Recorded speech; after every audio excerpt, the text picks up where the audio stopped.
यार, तो आप सभी को वेलकम करता हूं यूट्यूब चैनल। जितने भी हमारे फर्स्ट ईयर के डियर स्टूडेंट हैं, तो एक न्यू वीक के साथ स्वागत करता हूं। जी हाँ साथियों, इस वीक में जो है आपको और कहा जाए तो यहाँ पे आपका फंडामेंटल का, और उसके बाद कहा जाए तो जो साइकोलॉजी और बिहेवियर साइंस, मतलब बिहेवियर साइंस जो देखने वाले हैं, ये शायद से जो है ये आखिरी सप्ताह होने वाला है।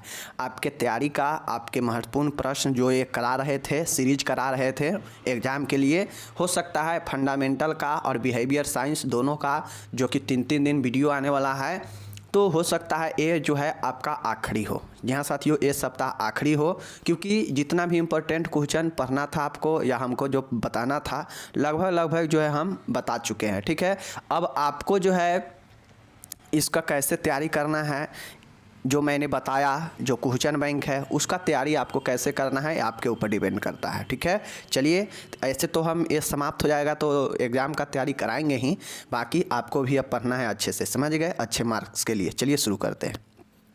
देखिए, आज जो हम प्रश्न लेकर आए हैं FON, इसी को फाउंडेशन ऑफ नर्सिंग कहिए या फंडामेंटल ऑफ नर्सिंग कहिए, FON होता है, समझ गए।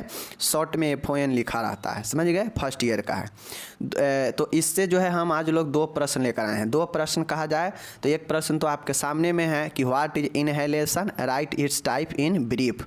अब इसको जो है संक्षेप में जो है बताना है, इसके प्रकार को लिखते हुए कि इनहेलेशन होता क्या है और इनहेलेशन का क्या प्रकार है, संक्षेप में बताए। ठीक है, तो ये तो प्रश्न हो गया एक।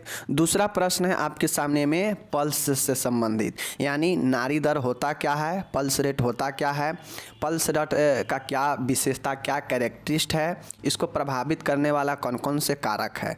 तो ये तीनों चीज़ को जो है हम लोग क्या करेंगे, देखेंगे। आपके एग्ज़ाम में पल्स वाला क्वेश्चन पूछा गया है, सेम पल्स वाला के तरह ही हम लोग जो है ब्लड प्रेशर, रक्तचाप को भी पढ़े हैं, जो कि मैं करा चुका हूँ। तो पल्स वाला से ज़्यादा इम्पोर्टेंट इस बार जो है ब्लड प्रेशर वाला है। ठीक है, तो आप लोग उसको अच्छे से कर लीजिएगा, चाहे पल्स कर लीजिए चाहे ब्लड प्रेशर कर लीजिए, एक किसी को कर लेते हैं तो दूसरा समझ में आ जाएगा। ठीक है, चलिए देखते हैं इनहेलेशन होता क्या। देखिए, इनहेलेशन का हिंदी क्या होता है, प्रश्वसन या अभिश्वसन या अंतःश्वसन।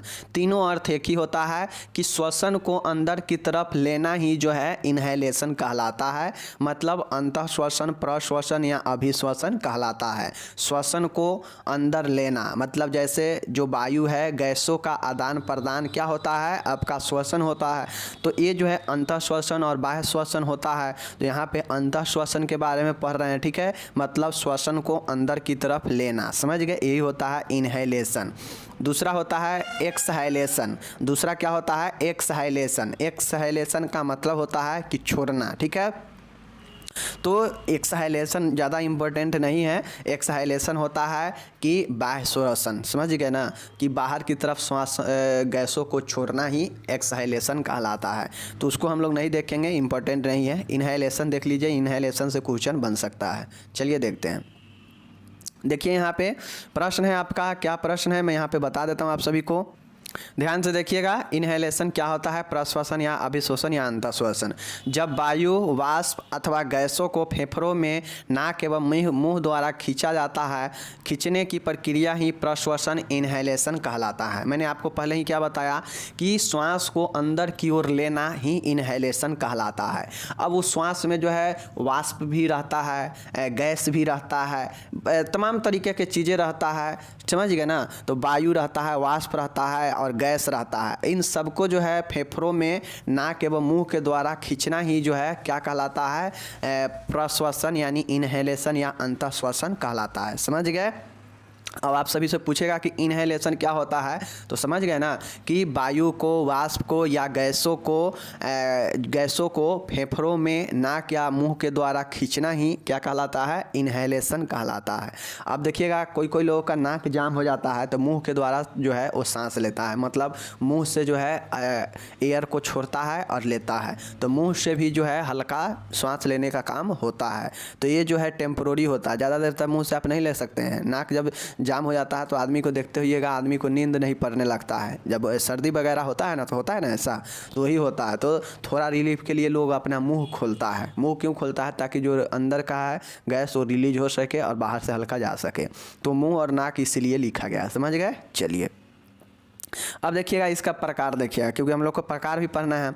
अंतः श्वसन इनहेलेशन का कितना प्रकार? 2 प्रकार। कौन कौन? बहुत आसान है। एक है आपका ड्राई इनहेलेशन और मॉइस्ट इनहेलेशन, समझ गए? ड्राई इनहेलेशन, मॉइस्ट इनहेलेशन, ठीक है। तो ये 2 प्रकार होता है अंतः श्वसन का, इनहेलेशन का। श्वास खींचने का 2 प्रक्रिया होता है, 2 तरह से श्वास को अंदर खींचा जाता है। पहला होता है शुष्क अंतः श्वसन और नम अंतः श्वसन, समझ गए? मॉइस्ट इनहेलेशन और ड्राई इनहेलेशन। अब देखिए ड्राई इनहेलेशन क्या होता है। ड्राई इनहेलेशन, ड्राई मतलब क्या होता है? शुष्क, शुष्क मतलब सूखा हुआ। इसके अंतर्गत दवाइयों को उनके गैस, उड़नशील द्रव एवं धुएं के रूप में मरीज के श्वसन मार्ग द्वारा फेफड़ों में प्रविष्ट कराया जाता है। इसके दौरान मरीज में निश्चेतना या संवेदनहीनता उत्पन्न कराई जाती है, ठीक है। देखिए ये जो है दूसरा है शुष्क इनहेलेशन है। अब मैं बताता हूँ आपको ये शुष्क इनहेलेशन होता क्या है। तो ये जो शुष्क इनहेलेशन होता है ना, तो इसके अंतर्गत बहुत सारे जो दवाइयाँ हैं जो गैस के रूप में है, ठीक है, जो उड़नशील द्रव के रूप में है, जो फॉग के रूप में है, मतलब धुएं के रूप में है, तो इसके ये सारे दवाइयाँ को श्वसन मार्ग के द्वारा फेफड़ों में प्रविष्ट कराया जाता है, यानी पहुँचाया जाता है। क्योंकि हम श्वास में जो भी चीज़ें लेते हैं वो कहाँ जाता है? फेफड़ा में जाता है, इधर उधर नहीं जाता है, ठीक है। और फेफड़ा उसको जो है एक्सचेंज करता है ब्लड के साथ में, समझ गए ना। तो ये जो है फेफड़ा में जाता है और इस दौरान जो है मरीज को क्या होता है? निश्चेतना या संवेदनहीनता, एनेस्थेसिया उत्पन्न कराई जाती है। अब ये जो ड्राई इनहेलेशन है आप लोग को मैं पढ़ाया, आप लोग जान लीजिए कि जो एनेस्थेसिया सेकेंड ईयर में आप लोग को पढ़ना है, जान लीजिए कि एनेस्थेसिया क्या होता है। यह सुन्न करने के लिए काम में आता है। अगर किसी को कहीं पे शरीर के अंग में किसी पर चीरा लगाना है, सर्जरी करना है, तो सबसे पहले जो है उसको क्या किया जाता है? एनेस्थेसिया करके उस जगह को या संपूर्ण शरीर को ही जो है सुन्न कर दिया जाता है, ठीक है, जिससे उस भाग पर कोई दर्द वगैरह या पेन वगैरह नहीं महसूस होता है, समझ गए ना। मतलब संवेदनहीन कर दिया जाता है, वहाँ पे कोई मूवमेंट नहीं होता है। तो ये जो है संवेदनहीनता के लिए भी जो है काम में आया जाता है। इस ड्राई इनहेलेशन के द्वारा दवाई तो प्रवेश कराया ही जाता है, गैस तो प्रवेश कराया ही जाता है, या उड़नशील द्रव या धुएं के रूप में मरीज के मार्ग द्वारा फेफड़ों में प्रविष्ट कराया ही जाता है इन सभी दवाइयों को। बट इसके दौरान जो है निश्चेतना या संवेदनहीनता भी उत्पन्न कराई जाती है पेशेंट में, यानी एनेस्थेसिया भी इस ड्राई इनहेलेशन के द्वारा दिया जाता है। जैसे देखते होइएगा मरीज को जो है रुमाल में कुछ चीज़ लगा के सूंघा देता है ट्रेन वगैरह में, तो जो है व्यक्ति बेहोश हो जाता है। क्यों बेहोश हो जाता है? क्योंकि जैसे ही वो सूंघाता है, झाड़ता है सामने रुमाल को, तो क्या करता है कि व्यक्ति अपने सामने से श्वास उसको ले लेता है, और जब श्वास ले लेता है तो उसको फेफड़ा में उसके अंदर चला जाता है, और वो क्या करता है? व्यक्ति को बेहोशी कर देता है, निश्चेतना कर देता है, समझ गए, या संवेदनहीनता कर देता है, जिससे आदमी बेहोश हो जाता है और उसके सामान को लूट लेता है चोर सब, समझ गए। तो यही विधि होता है, इसी अंतः श्वसन के द्वारा ही जो है क्या होता है कि आदमी किसी भी चीज़ को अपने अंदर ले लेता है श्वास के जरिए, समझ गए। चलिए, या बहुत सारे ऐसे टेक्निक है जहाँ पे सर्जरी करने के लिए पेशेंट को कुछ ईथर वगैरह सूंघाया जाता है। सूंघा देने से जो है क्या होता है? व्यक्ति के अंदर बेहोशी छाने लगता है। तो यही जो है होता है शुष्क अंतः श्वसन के द्वारा, समझ गए। चलिए अब देखिए इसमें क्या क्या होता है शुष्क अंतः श्वसन में। जनरल एनेस्थेसिया, जनरल एनेस्थेसिया का मतलब है, यह एनेस्थेसिया का प्रकार होता है कि यह श्वसन के द्वारा जो होता है वह जनरल एनेस्थेसिया होता है, और इसमें संपूर्ण शरीर बेहोश हो जाता है, समझ गए ना, पूरा बॉडी ही बेहोशी छा जाता है, ठीक है। ऑक्सीजन, अब शुष्क अंतः श्वसन के द्वारा शरीर में ऑक्सीजन भी लेते हैं, ठीक है, जो कि शुष्क होता है। एमाइल नाइट्रेट दवाइयाँ होता है जिसको लेते हैं, ठीक है। ऑटोमेटिक एस्पिरिट होता है जिसको सूंघने से जो है हो सकता है। यूकेलिप्टस भी जो है अंतः श्वसन के द्वारा, ये सब जो है आपके अंतः श्वसन के द्वारा होने वाला चीज़ें हैं जो कि अंतः श्वसन से इन सभी को ले सकते हैं। क्या क्या? General anaesthesia, oxygen, amyl nitrate, automatic Spirit और यूकेलिप्टस जो है ये सब अंतः श्वसन के द्वारा लिया जाने वाला है, समझ गए। चलिए दूसरा देखिएगा कि नम अंतः श्वसन, मॉइस्ट इनहेलेशन। अब मॉइस्ट, नम क्या है देख लीजिए, वो था ड्राई जिसमें सूखा चीज़ के रूप में ऑक्सीजन के श्वास के द्वारा लेते हैं, जैसे ऑक्सीजन वगैरह सब सूखा ही नहीं रहता है, ड्राई ही रहता है। नम अंतः श्वसन के अंतर्गत दवाइयों को गर्म मॉइस्चर है, देखिए मॉइस्ट इनहेलेशन, समझ गए।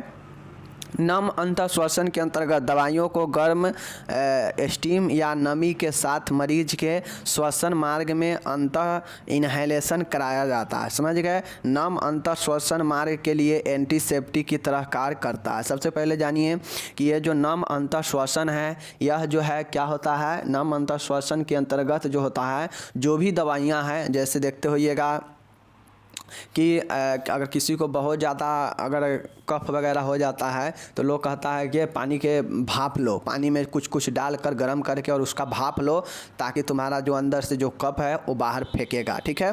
तो ये क्या होता है, यह जो है नम है, ये जो भाप है यह मॉइस्चर के रूप में, यह नमी के रूप में अंदर जाएगा, जिससे जो है क्या करेगा, तोड़ेगा कफ को, समझ गए। और गर्म होगा तो इसलिए गर्म जो होता है यह एंटीसेप्टिक के रूप में अंदर जाने के बाद कार्य करता है। जैसे घाव पर एंटीसेप्टिक घोल से साफ करते हैं ना कीटाणु को मारने के लिए, उसी प्रकार से जो नम अंतः श्वसन है, तो इसमें जो नम चीज़ें होता है, जो गर्म चीज़ें होता है वाष्प वाला, वो अंदर जाने के बाद जो है एंटीसेप्टिक की तरह कार्य करता है, ठीक है, समझ गए। चलिए, नम अंतः श्वसन के दौरान दवाई भाप के साथ फेफड़ों तक जाकर मरीज का कफ म्यूकोयस आसानी से बाहर निकालने में सहायता करता है। अतः कई दवाइयों को आवश्यकता अनुसार मात्रा में पानी के साथ मिलाकर उसकी भाप को मरीज द्वारा श्वसन मार्ग में खींचकर फेफड़ों तक पहुंचाकर उपचार किया जाता है, ठीक है। जिससे विवरशोथ मतलब साइनोसाइटिस, जुखाम, खांसी, ठीक है, ब्रोंकाइटिस जैसी परेशानियां से राहत मिलता है, ठीक है। देखिए होता क्या है कि नम अंतः श्वसन है, नम मतलब क्या होता है, नम मतलब सॉफ्ट, नमी वाला, नमी के साथ में।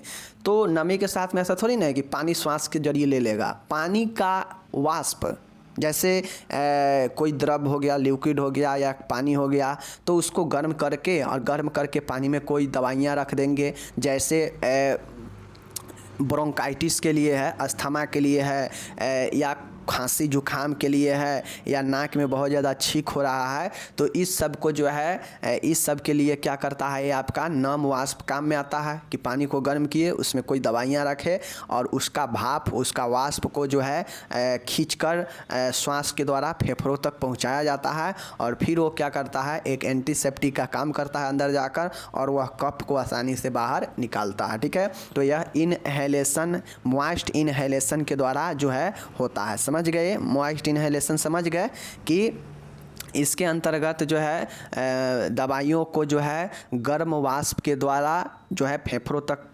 फेफड़ा श्वसन मार्ग के जरिए फेफड़ों तक पहुंचाया जाता है, और यह एंटीसेप्टिक की तरह कार्य करता है, जो क्या करता है, कफ में, खांसी में, ब्रोंकाइटिस में, साइनोसाइटिस में क्या करता है, यह वाष्प में यह गर्म पदार्थ में, द्रव में यानी पानी में दवाई डालकर और अंदर खींचने के बाद जो है फेफड़ों तक पहुँचाया जाता है, और जब ये फेफड़ा तक जाता है तो अंदर जो है क्या करता है, ये कफ को आसानी से बाहर निकालता है और जो है पेशेंट को राहत मिलता है। तो यह इनहेलेशन, मॉइस्ट इनहेलेशन का काम होता है, ठीक है, समझ गए। चलिए, भाप लेना ये होता है मॉइस्ट इनहेलेशन, ठीक है। कोई भी द्रव है, गर्म पानी है, इसमें हम दवाई रखकर और इसका भाप लेंगे, तो यही जो है भाप जो होता है मॉइस्ट इनहेलेशन होता है, समझ गए। चलिए, अब यहाँ पे देख लीजिए कि नम अंतः श्वसन जो होता है वह इसके अंतर्गत जो दी जाने वाली निम्न दवाइयाँ हैं, कौन कौन सा है देख लीजिए। यूकेलिप्टस यहाँ भी होगा, मेंथॉल है और टिंक्चर बेंजाइन है, समझ गए। क्या क्या चीज़ है, टिंक्चर बेंजाइन, मेंथॉल, यूकेलिप्टस, और सारे दवाइयाँ हो सकता है, समझ गए। यहाँ पे 3 का नाम दिया है, आप लोग लिख दीजिएगा, समझ गए। ए आपका अंतः श्वसन, मॉइस्ट अंतः श्वसन है, कौन कौन है, यूकेलिप्टस, मेंथॉल, टिंक्चर बेंजोइन, समझ गए। टिंक्चर बेंजोइन, मेंथॉल, यूकेलिप्टस, तीनों याद रखिएगा, जो कि मॉइस्ट का है। मॉइस्ट मतलब क्या होता है, नमी, नमी के रूप में श्वास के अंदर, श्वास के जरिए खींचना और जो है फेफड़ों तक पहुंचाना ही नमी वाला कहलाता है, समझ गए। जिसमें दवाई वगैरह डाल के, पानी को गर्म करके दवाई डालकर अंदर खींचा जाता है, समझ गए ना। चलिए नेक्स्ट देखिए, नाड़ी क्या है, नाड़ी दर, नाड़ी क्या है, नाड़ी दर लेने के समान बिंदु को समझाए, मतलब कौन कौन सा ऐसा बिंदु है जहाँ से नाड़ी दर लिया जाता है, ठीक है, देख लीजिए। रक्त परिसंचरण के लिए जब हृदय का बायां निलय, लेफ्ट वेंट्रिकल, ठीक है, लेफ्ट वेंट्रिकल, बायां नीलय, समझ गए। संकुचित होकर जब रक्त तरंग धमनी में से बलपूर्वक गुजरती है जिसके कारण धमनी में बारी बारी से उठाव या पतन होता है, अतः धमनी के एक एकांतरिक उठाव व पतन को नाड़ी कहते हैं, समझ गए ना। जैसे देखिए ऐसे हो गया, ये ग्राफ होता है ना, ये वाला ग्राफ, तो ये उठाव है, ये पतन है, ये उठाव है, ये पतन है, समझ गए। ये उठाव है, नीचे फिर से पतन होगा, और यह जो है क्या होता है, यही नाड़ी होता है, समझ गए। जैसे ब्लड जो है क्या, रक्त परिसंचरण मतलब ब्लड सर्कुलेशन के लिए जब हृदय का बायां नीलय संकुचित होता है, संकुचित मतलब क्या चीज़, एस्टोनोसिस होता है, मतलब उसमें जो है संकुचन आता है, सिकुड़ाव आता है बायां नीलय में, ठीक है। तब रक्त तरंग धमनी से बलपूर्वक गुजरता है। जब कोई चीज़ सिकुड़ता है तो उस पर फोर्स अधिक लगता है। मानिए कि ये पाइप है, ठीक है, ये पाइप है, समझ गए। इससे हम जल को प्रवाहित कर रहे हैं, इससे जल जो है प्रवाहित हो रहा है, ठीक है। अब मानिए कि ये जल जो प्रवाहित हो रहा है, हम ये जो पाइप है, इस पाइप को हम सिकुड़ा के इसको जो है वो हम मानिए इसको हम इस जगह कम कर दिए, ठीक है, इसको हम यहाँ पे जगह कम कर दिए। अब देख सकते हैं ये ऊपर का ये सब ये पाइप हो गया, ठीक है, ये सिकुड़ गया पाइप। अब सिकुड़ने से देख सकते हैं यहाँ पे जगह कम हो गया, पहले जो जगह था अब जगह कम हो गया। अब जगह जो कम होगा ये तो इधर से ब्लड लगाएगा, ये ब्लड तो प्रेशर लगाएंगे ही लगाएगा, तो ब्लड जो प्रेशर लगाएगा, बट यहाँ आने के बाद क्या होगा, सिकुड़ा हुआ है, इसलिए जो है प्रेशर ज़्यादा लगेगा, और यही जो बलपूर्वक जो गुजरता है जिसके कारण धमनी में बारी बारी से एक्सपेंशन यानी उठाव या रिकॉल या फॉल यानी पतन होता है। अतः धमनी के एकांतरित उठाव व पतन को नाड़ी पल्स कहते हैं, समझ गए, समझ गए ना। दर नहीं है यहाँ पे दर नहीं है, दर समझिएगा, दर तो एक हो जाता है कि टाइम, मतलब इतने टाइम में कितना होता है वही दर होता है, ठीक है ना। रिस्पेक्टेड टू, समझ गए ना, पल्स रिस्पेक्टेड टू कितने टाइम, और वही जो है डर होता है, समझ गए। चलिए तो क्या समझे नाड़ी के बारे में कि रक्त परिसंचरण के लिए मतलब रक्त ब्लड सर्कुलेशन के लिए जब हृदय का लेफ्ट वेंट्रिकल यानी बायां नीलय संकुचित होता है, समझ गए ना। जब रक्त सर्कुलेशन के लिए ब्लड सर्कुलेशन के लिए जब हृदय का बायां नीलय संकुचित होता है, ठीक है ना, बायां नीलय संकुचित होता है, तब रक्त जो है रक्त तरंग मतलब जो रक्त का जो तरंग है वह धमनी में बलपूर्वक गुजरता है। मतलब जो हृदय का जो लेफ्ट वेंट्रिकल है जो बायां नीलय है वो संकुचित होता है, और जब वो संकुचित होता है तो ब्लड क्या होता है, धमनी में बलपूर्वक मतलब फोर्सली रूप से तेज़ी से गुजरता है, और ये गुजरने के कारण जो है धमनी में बारी बारी से जो है उठाव और पतन होते रहता है, समझ गए। उठाव यानी उठाव और पतन होते रहता है, समझ गए। और यही जो है धमनी में एकांतरित उठाव पतन को नाड़ी दर कहते हैं, समझ गए। उम्मीद है समझ गए होंगे। चलिए एक बार और समझिए नाड़ी क्या है। तो देखिए ब्लड सर्कुलेशन के लिए जब हृदय का बायां नीलय संकुचित होता है मतलब सिकुड़ता है, तो अब रक्त तरंग जो होता है वो क्या होता है, फोर्स करता है। जब हृदय सिकुड़ता है लेफ्ट वेंट्रिकल तो ब्लड क्या होता है, आगे की तरफ फोर्स करता है, कहाँ, धमनी में। धमनी चूँकि धमनी में ही ब्लड जो है सर्कुलेट होता है शुद्ध रक्त, तो धमनी में जब ब्लड बलपूर्वक जाता है गुजरता है तो वहाँ पे जो है क्या होता है, बारी बारी से जो है उठाव और चढ़ाव होता है, ठीक है। और यही जो है उठाव और चढ़ाव मतलब उठाव और जो पतन होता है यही जो है इसी के कारण यानी इसी धमनी के एकांतर और एकांतरिक उठाव और पतन को नाड़ी यानी पल्स कहते हैं, समझ गए।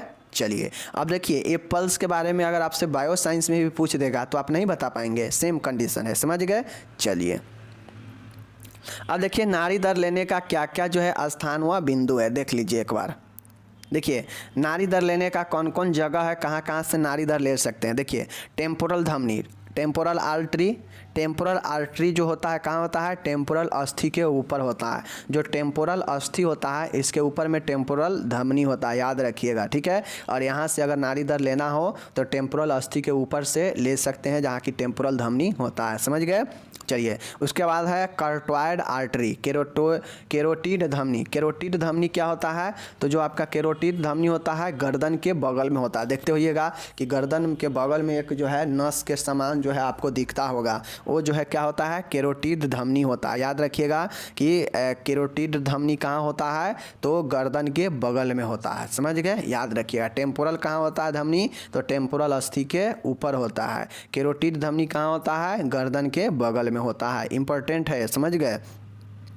नेक्स्ट देखिएगा एपिकल धमनी क्या होता है, तो एपिकल हृदय में होता है। कैरोटिड कहाँ होता है, गर्दन के बगल में, ठीक है। एपिकल कहाँ होता है, हृदय में होता है। याद रखिएगा एपिकल मीन्स हृदय, एपिकल हृदय, एपिकल हृदय, समझ गए। याद रखिएगा। देखिए ब्रेकियल धमनी, ब्रेकियल धमनी कहाँ होता है, कोहनी के अंदर वाले भाग। ब्रेकियल जो आर्टरी होता है, ब्रेकियल धमनी कोहनी के अंदर वाले भाग में ब्रेकियल धमनी होता है। एपिकल कहाँ होता है, हृदय में। कैरोटिड कहाँ होता है, गर्दन के बगल में, समझ रहे हैं। टेम्पोरल कहाँ होता है, टेम्पोरल अस्थि के ऊपर में। याद रखिएगा। रेडियल धमनी कहाँ होता है, रेडियल मतलब कलाई, रेडियस हड्डी पर, समझ गए। रेडियल धमनी मतलब रेडियस हड्डी, समझ गए। याद रखिएगा कि जो रेडियल धमनी होता है यह रेडियस हड्डी पर होता है, कलाई में, समझ गए। याद रखिएगा, अच्छा है। ब्रेंकियल कहाँ होता है, केहूनी के अंदर वाले भाग में। ब्रेंकियल धमनी कहाँ होता है, केहूनी के अंदर वाले भाग में, समझ गए। चलिए नेक्स्ट आप लोग देखिएगा, रेडियल समझ लिए कि कलाई के रेडियस से हड्डी पर, समझ गए। चलिए नेक्स्ट देखिएगा फीमोरल धमनी। फीमोरल धमनी क्या होता है, तो देखिए जो लोग ये जानते हैं फीमर मिस क्या होता है, फीमर मिस क्या होता है, जांग होता है। फीमर मिस जांग होता है ना, तो ये फीमोरल धमनी है, मतलब जांघों पर या उरुस संधि के पास, जांघों पर या उरुस संधि के पास फीमोरल आर्टरी होता है, ठीक है। फीमोरल मतलब फीमर से ही फीमोरल बना है। फीमर मतलब जांघों पर और फीमोरल आर्टरी, समझ गए। ऐसे याद रखिए। पॉप्लिटियल आर्टरी कहाँ होता है, घुटने पर। पॉप्लिटियल धमनी घुटने का पीछे वाला भाग, समझ गए। घुटने के जो पिछले वाला भाग होता है, देखते होइएगा वहाँ पे एक नस होता है पीछे घुटने का, वो आपका पॉप्लिटियल धमनी होता है। ये सब जगह है जहाँ से नारीधर ले सकते हैं, ठीक है। चलिए नेक्स्ट देखिएगा क्या है, पोस्टेरियर टिबियल धमनी, ठीक है। टिबिया कहाँ होता है, देखिए अब ध्यान रखिए, टिबिया क्या होता है, टिबिया कौन सा होता है, पैर का हड्डी होता है ना, तो समझ लीजिए टिबिया जो है टखने, ट से टिबिया और ट से टखने का बीच वाला भाग, समझ गए। टखने का बीच वाला भाग पोस्टेरियर टिबियल धमनी, समझ गए। टखने के बीच वाला भाग, समझ गए। याद रखिएगा। नेक्स्ट है डॉर्सेलिस पेडिस। डॉर्सेलिस पेडिस कहाँ होता है, पाँव पर। डॉर्सेलिस पेडिस कहाँ होता है, पाँव पर। डॉर्सेलिस पेडिस कहाँ होता है, पाँव पर। डॉर्सेलिस पेडिस कहाँ होता है, पाँव पर, ठीक है। एक बार चलिए और रिपीट करते हैं, ठीक है, ताकि याद हो जाए। देखिए पहला क्या था, टेम्पोरल धमनी। टेम्पोरल धमनी हमने बताया टेम्पोरल अस्थि के ऊपर, समझ गए। चलिए कैरोटिड धमनी कहाँ, गर्दन के बगल में, याद रखिएगा। एपिकल धमनी कहाँ, हृदय में, ठीक है। उसके बाद ब्रेंकियल धमनी कहाँ होता है, कोहनी के ब्रेंकियल एंकल, समझ गए। याद रखिएगा एंकल ब्रेंकियल एंकल, याद रखिएगा एंकल, समझ गए।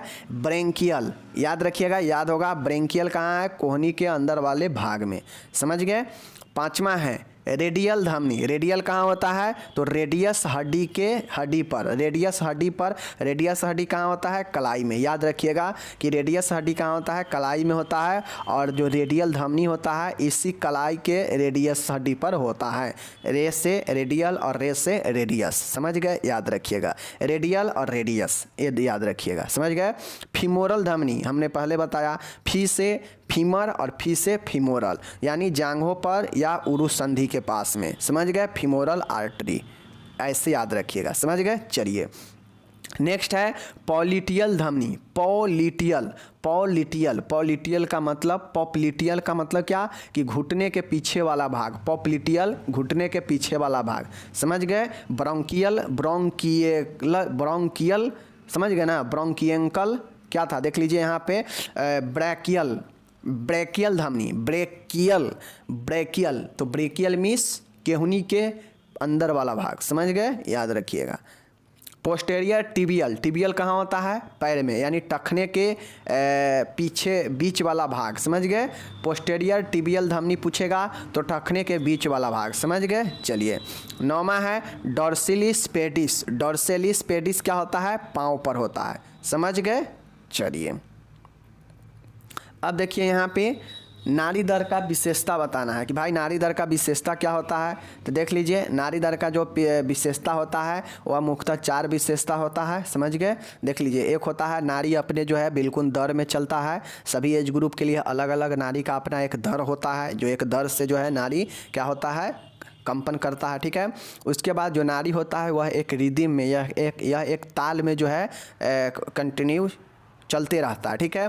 और नाड़ी दर जो है अपने आवश्यक वॉल्यूम के साथ में जो है यह आयतन के साथ में काम करता है, ठीक है। इसलिए इसका जो है दर, ताल, आयतन तीनों विशेषता है। और एक और विशेषता है, ठीक है, तनाव।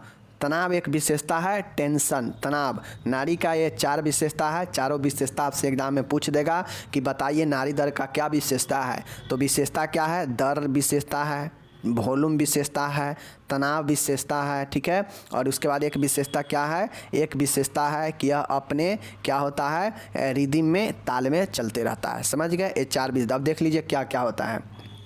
दर, दर का अर्थ है कि 1 मिनट में नाड़ी स्पंदनों की संख्या, समझ गए। समान नाड़ी दर एक वयस्क में 60 से 100 प्रति मिनट होती है। 100 प्रति मिनट से अधिक नाड़ी दर को टेकीकार्डिया कहते हैं और 60 से कम को ब्रेडीकार्डिया कहते हैं।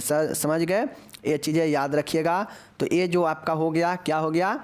पहला जो है दर देख लिए। दर जो है क्या होता है? दर का अर्थ है 1 मिनट में नाड़ी स्पंदनों की संख्या, समझ गए। क्या अर्थ हुआ? दर का क्या मतलब है? मैंने पहले ही बताया कि दर जो होता है वह टाइम के सापेक्ष में होता है, समझ गए। तो मान गए 1 मिनट में अगर किसी को 72 बीट हो रहा है, मतलब दर पल्स रेट 72 है, तो उसका नाड़ी दर कितना हो गया? यही 72 हो गया, जो कि 1 मिनट में है। तो यही पे कहा गया है कि दर का अर्थ है कि 1 मिनट में जो पल्स का जो नाड़ी स्पंदनों की जो संख्या है वही जो है आपका दर कहलाता है, कि 1 मिनट में कितना नाड़ी स्पंदन हो रहा है वही दर कहलाता है। और समान नाड़ी दर जो वयस्क में होता है 60 से 100 तक होता है, ठीक है। अगर 100 से ज़्यादा हो जाता है तो उसे जो है टेकीकार्डिया बोलते हैं, ठीक है। और अगर 60 से कम होता है तो उसे जो है ब्रेडीकार्डिया, मंद श्वसन बोलते हैं, समझ गए। चलिए ये चीज़ें यहाँ पे समझ गए। अब दूसरा जो इसका विशेषता है वो है ताल। ताल, रिदिम। नाड़ी स्पंदनों को नियमितता को ताल कहते हैं। पल्स लेते समय बीच के अंतराल की रेगुलरिटी को ताल कहते हैं। देखिए, यदि स्पंदन अनियमित हो तो पूरे मिनट तक पल्स गिननी चाहिए, ठीक है। देखिए दूसरा ताल, इसका एक विशेषता है नाड़ी का कि यह रेगुलर, मतलब नियमित रूप से जो है यह क्या होता है? नाड़ी स्पंदन होते रहता है। और यही जो है आपका क्या कहलाता है? नाड़ी ताल कहलाता है। रिदिम, रिदिम मतलब क्या होता है? कि कंटिन्यू अपने काम करते रहना, एक रिदिम में यही होता है। तो नाड़ी स्पंदन अपने लगातार जो है नाड़ी स्पंदन होते रहता है, और यही जो है नियमितता को जो है ताल कहते हैं, ठीक है। यह पल्स लेते समय बीच के अंतर की रेगुलरिटी के ताल कहते हैं। यदि स्पंदन अनियमित हो तो 1 मिनट तक पल्स गिननी चाहिए। अगर जो नाड़ी दर स्पंदन अगर अनियमित हो तो पूरे 1 मिनट तक जो है पल्स गिननी चाहिए कि कितना जो है इसका नाड़ी दर है, समझ गए। तो दूसरा ताल भी समझ गए। चलिए तीसरा है आपका वॉल्यूम है, समझ गए। वॉल्यूम कैसे है देख लीजिए। यह प्रत्येक स्पंदन के साथ अनुभव होने वाला रक्त दाब का दबाव है, समझ गए। आयतन से तात्पर्य है कि धमनी का रक्त से भरा हुआ होना। इसका एक विशेषता यही है कि रक्त जो है, रक्त में जो है जितना धमनी में होगा उतना ज़्यादा जो है आपका जो है पल्स रेट होगा, समझ गए। मतलब इसका सीधा तात्पर्य है आयतन से कि धमनी में, आर्टरी में ब्लड कितना जो है भरा हुआ है, और वही ना जो जगह लेता है वही ना आयतन होता है। मतलब 3 kg का कोई सामान है और 3 kg का कोई बर्तन है, और ये पूरा के पूरा जो है भरा हुआ है, मतलब इसका वॉल्यूम कितना है? 3 kg का है और ये पूरा भरा हुआ है। तो यही इसका एक विशेषता हुआ क्या। उसी प्रकार से जो आपका आर्टरी है, धमनी है, वो रक्त से पूरा अगर भरा हुआ है तो वही तो उसका आयतन हो गया, ठीक है।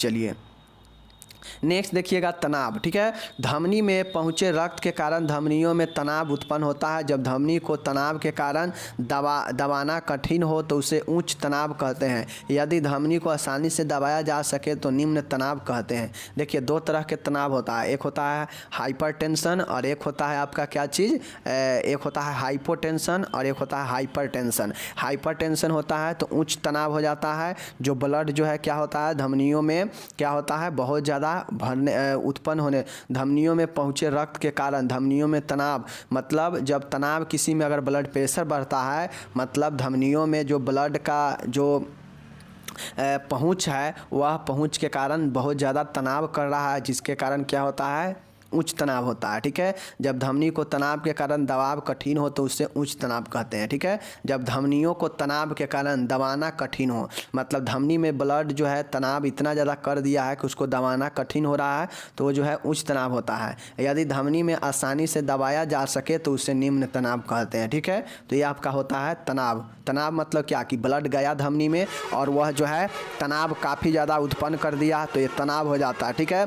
तो एक काम देखते होइएगा, जब पाइप से पानी बहते रहता है तो पाइप क्या होता है तनाव में होता है, अपने तनाव में। जब ये फुल पानी इसमें रहता है तो यह अपने तनाव में होता है। जब इसमें पानी इसके वॉल्यूम के अनुसार कम जाता है तो क्या होता है पाइप सिकुड़ने लगता है और उसमें जो है तनाव कम जाता है। तो यही चीज़ें हैं, समझ लीजिए, ये चीज़ समझ लीजिए। अब देखिए कि इसके प्रभावित करने वाला कौन कौन सा जो है नाड़ी दर को प्रभावित करने वाला कौन कौन से कारक है, कौन कौन से ऐसे कारक है जो कि नाड़ी को प्रभावित करता है, ठीक है। तो नाड़ी दर को प्रभावित करने वाला कारक निम्नलिखित है, देख लीजिए कौन कौन सा कारक है, ठीक है। देखिए पहला है उम्र, उम्र के अनुसार जो है नाड़ी दर प्रभावित होता है, बिल्कुल सही है। बच्चा में जो है ज़्यादा होता है, फिर जैसे जैसे उम्र बढ़ता है वैसे वैसे नाड़ी भी कमते रहता है, ठीक है। छोटे बच्चे में नाड़ी दर अधिक होता है तथा वयस्कों में बच्चों से कम और वृद्धों में वयस्कों से भी कम व धीमी होती है। अब देखिए नाड़ी दर जो है उम्र जो है घटते रहता है, ठीक है। जो बच्चा नवजात होता है उसमें जन्म से पूर्व, मतलब जब वह भ्रूण में रहता है गर्भ में रहता है तो और अधिक रहता है, जब जन्म लेता है तो उससे कम होता है। धीरे धीरे जैसे जैसे एज आगे बढ़ता है वैसे वैसे जो है नाड़ी दर भी कमते रहता है। तो उम्र भी एक जो है बहुत बड़ा प्रभाव करता है, प्रभावित करता है। देख लीजिए इधर उम्र है, इधर समान नाड़ी दर है, मतलब कौन से उम्र में कौन सा नाड़ी दर है एक बार देख लीजिए एक नज़र। जैसे देखिएगा फीटल में जन्म से पूर्व, मतलब भ्रूण में जब बच्चा है तो उसका जो नाड़ी दर होगा 140 से 50 होगा, याद रखिएगा। भ्रूण में 140 से 50। अब जब जन्म ले लिया है तो जन्म के बाद 10 पॉइंट कम जाएगा, 130 से 40 हो जाएगा, ठीक है ना। 130 से 40 हो जाएगा जन्म के बाद। भ्रूण में था तो कितना था 140 से 50 था, लेकिन जन्म ले लिया तो कितना हो गया 130 से 40 हो गया, ठीक है। चलिए नेक्स्ट देखिएगा, अब जन्म के बाद जन्म लिया तो 130 से 40 था, तो ठीक है। उसी प्रकार से जब प्रथम वर्ष में प्रवेश करेगा तो 10 पॉइंट और कमिए, मतलब जो है 140 था तो 130 हो गया, मतलब 115 से 30 हो गया प्रथम वर्ष में, ठीक है। द्वितीय वर्ष में जब जाएगा तो 15 और घटाइए, 100 से 15 है, ठीक है। 100 से कितना है 15 है द्वितीय वर्ष में, ठीक है। देखिए ऊपर के जो दो था भ्रूण वाला 140 से 50 और फिर जन्म ले लिया तो 130 से 40 यानी 10 घटा। उसके बाद जब प्रथम वर्ष में बच्चा रहेगा तो 15 जो है कम जाएगा, ठीक है। 15 कमेगा तो 100 जो है 15 से 30 हो जाएगा और फिर 15 घटा दीजिए, यानी द्वितीय वर्ष में 100 से 115 प्रति मिनट पर आ जाएगा, ठीक है। चलिए तो ये तो द्वितीय वर्ष का बात हो गया, समझ गए। चलिए अब तृतीय वर्ष में देखिएगा, तृतीय वर्ष में जो है 10 घमता है, 100 से 110 था ना, तो अब 100 से 115 था, तो यहाँ पे तृतीय वर्ष में जब बच्चा जाता है तो 90 से 100 प्रति मिनट हो जाता है। समझ गया कितना होता है 90 से 100 प्रति मिनट होता है जब बच्चा तृतीय वर्ष में जाता है, तो ठीक है याद रखिएगा। अब 4 से 8 वर्ष, 3 वर्ष तक तो देख लिए। अब 4 से जब 8 वर्ष का बच्चा होगा तो उसमें जो है 86 से 90 हो जाता है। और यहीं से याद रखिएगा आपसे क्वेश्चन जो है ज़्यादातर या तो फीटल वाला पूछेगा, भ्रूण वाला, कि भ्रूण में जो है नाड़ी दर कितना होता है तो 140 से 50, या जन्म के बाद कितना होता है तो 130 से 40, वो दो इम्पोर्टेंट है, ठीक है। अब आता है अब इम्पोर्टेंट क्या है कि 4 से 8 वर्ष तक अगर होगा तो 86 से 90 प्रति मिनट, ठीक है। 4 से 8 वर्ष होगा तो 86 से 90, ठीक है। देख लीजिए कितना का डिफरेंस हो गया, ऊपर में 90 से 100 था तो अब यहाँ पे कितना हो गया 86 से 90 हो गया, ठीक है। जो कि 4 से 8 वर्ष। अब अगर 8 से 15 वर्ष तक होगा तो 80 से 86 प्रति मिनट होगा। 8 से जब 15 वर्ष का एज होता है तो जो नाड़ी दर होगा कितना होगा, 80 से 86 प्रति मिनट। ठीक है, देखिए ये सब प्रैक्टिस करने वाला है, 1-2 बार प्रैक्टिस कीजिएगा तो याद हो जाएगा। ठीक है, वयस्क में कितना होता है तो जानते हैं 70 से 80 होता है, नॉर्मल 72 होता है। वृद्धावस्था होता है तो और कम जाता है, 60 से 70 हो जाता है। तो आप लोग देख सकते हैं जैसे जैसे एज जो है ज़्यादा हुआ है वैसे वैसे नाड़ी दर कमते गया है। ठीक है, समझ गए। चलिए एक बार और रिपीट करेंगे, पहले देख लीजिए कि और कौन कौन से कारक है जो प्रभावित करता है। तो नाड़ी दर को लिंग भी प्रभावित करता है। पुरुषों की तुलना में महिलाओं की नाड़ी दर अधिक होती है। जो पुरुष होता है तो पुरुषों की तुलना में जो नाड़ी दर है महिलाओं में अधिक होता है। ठीक है, ये बात समझ लीजिए। तीसरा है कद काठी, फिजिकल। ऊंचे या भारी व्यक्तियों की तुलना में छोटे एवं हल्के व्यक्तियों की नाड़ी दर अधिक होता है। देखिए, ऊंचे या भारी व्यक्तियों की तुलना में छोटे एवं हल्के व्यक्ति की नाड़ी दर अधिक होता है। मतलब जो लंबा व्यक्ति होता है और जो वजनदार व्यक्ति होता है उसमें जो नाड़ी दर होगा वह क्या होगा, छोटे और हल्के व्यक्तियों की तुलना में कम होगा। यानी ज़्यादा किसका होगा, छोटे और हल्के व्यक्तियों का नाड़ी दर अधिक होगा ऊंचे और भारी व्यक्तियों की तुलना में। समझ गए। चलिए अब देखिएगा, नेक्स्ट आपका यहाँ पे व्यायाम है, एक्सरसाइज है। व्यायाम करने के बाद बढ़ी हुई पेशीय तन्यता सक्रियता नाड़ी दर में वृद्धि करता है। ठीक है, ब्लड प्रेशर को भी बढ़ा देता है और आपका पल्स रेट को भी बढ़ा देता है एक्सरसाइज। ठीक है, समझ गए। चलिए, आसन स्थिति, बैठे रहने या सोए रहने की तुलना में खड़ी हुई अवस्था की नाड़ी दर अधिक होता है। अगर आप बैठे रहते हैं या सोए रहते हैं तो उस समय नाड़ी दर क्या होता है, कम होता है। ठीक है, जबकि आप खड़े होते हैं उस समय नाड़ी दर अधिक होता है। समझ गए। चलिए, छठा है भोजन। भोजन करने के बाद नाड़ी दर में वृद्धि होती है, क्योंकि आप भोजन करके टाइट हो चुके हैं तो आपका धमनी में क्या होता है, प्रेशर बढ़ता है। समझ गए। नेक्स्ट देखिए, सातवां है इमोशन। मानसिक भावनात्मक व्यवधानों में नाड़ी दर बढ़ जाती है, जैसे चोट वगैरह, समझ गए, या आप प्यार महसूस, यह सब जो है भावना में जो है बढ़ जाता है। पीड़ा होने पर भी बढ़ जाता है, कोई दर्द वगैरह। शीतल प्रयोग में नाड़ी दर घट सकती है क्योंकि यह सिकुड़न हो जाता है, कोल्ड एप्लीकेशन के बाद सिकुड़न हो जाता है उस जगह पर और फिर उस जगह के नाड़ी को, दर्द को क्या करता है, प्रभावित करता है। तो ये आप समझ गए, 9 पॉइंट था, याद रखिएगा। भोजन, भावावेग, पीड़ा, शीतल प्रयोग। ठीक है, उसके बाद आसन स्थिति, एक्सरसाइज, कद काठी, लिंग, एज। चलिए एक बार और देख लेते हैं कि किस में कौन सा नाड़ी दर होता है। मैंने पहले बताया कि फीटल भ्रूण में होगा तो 140 से 50 प्रति मिनट होगा। जन्म के बाद लेगा तो 130 से 40 प्रति मिनट होगा। प्रथम वर्ष में जाएगा तो 15 घटा दीजिएगा तो 100 जो आपका 30 था, 130 से 40 वो अब 115 से 130 हो जाएगा। ठीक है, नेक्स्ट आपका द्वितीय वर्ष है, फिर 15 घटा दीजिए। द्वितीय वर्ष में जो है कितना हो जाता है, 100 से 15 हो जाता है। तृतीय वर्ष में 1 घट के हो जाता है, 90 से 100 हो जाता है। ठीक है, 4 से 8 वर्ष जब होता है तो इसके बीच में 86 से 90 रहता है और 18 से जब 15 वर्ष का उम्र होता है तो 80 से 86 होता है। ठीक है, जो कि वयस्क के नज़दीक है। तो वयस्क का कितना होता है, 70 से 80। तो जो 8 से 15 है इसका 80 से 86, मतलब वयस्क के नज़दीक ही आपका 15 साल होता है। तो उसी प्रकार से इसका नाड़ी दर भी उसी के पास रहेगा, तो 80 से 86। और वृद्धावस्था में तो 60 से 70 बिल्कुल कम ही जाता है। समझ गए। लिंग, कद काठी, व्यायाम, आसन, भोजन, भावावेग, पीड़ा और रोग अवस्था, शीतल प्रयोग। ठीक है, ये सब जो है आपको प्रभावित करता है नाड़ी दर को। तो यहाँ पे कंप्लीट हो गया क्वेश्चन। मिलते हैं अगले वीडियो में। धन्यवाद, टेक केयर, बाय बाय, नमस्कार।